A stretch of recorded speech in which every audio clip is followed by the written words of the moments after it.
Au Gabon, le riz, le maïs, le manioc et les légumes sont parmi les aliments les plus consommés par la population. C'est pourquoi le gouvernement sud-coréen soutient des programmes de recherche comme celui du développement dans le pays de nouvelles variétés de riz à haut rendement. CAFACI nous envoie des lignées, c'est-à-dire c'est du matériel végétal, des variétés de riz, une grande diversité qui n'est pas encore adaptée. Et donc nous le testons chez nous et nous suivons tout le protocole qu'il faut et sélectionner uniquement des variétés qui s'adaptent à nos conditions. Ça, c'est le premier niveau.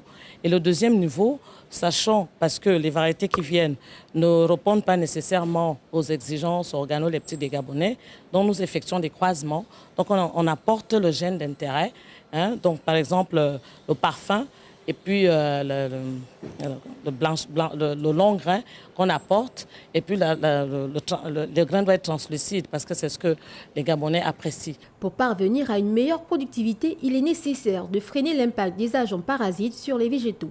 Justement, une autre recherche en cours permettra de faciliter le travail des agriculteurs. Nous travaillons un peu plus sur les insectes qui attaquent les plantes, essentiellement sur l'oseille par exemple. Comme vous voyez, il y a des trous sur l'oseille, voilà, ce sont des petits coléoptères qui se nourrissent de l'oseille et qui font des trous. Et nous travaillons aussi sur cette chenille-là, qu'on appelle la légionnaire d'automne. On peut l'assimiler au corona du maïs parce que c'est un insecte qui est originaire d'Amérique du Sud et qui s'est répandu dans le monde entier. L'IRAF s'est aussi lancé dans le programme de recherche sur les abeilles et leur exploitation rationnelle en élevage, et celui de la faune sauvage et du développement durable. L'Institut déplore malheureusement le manque de synergie avec le ministère de l'Agriculture.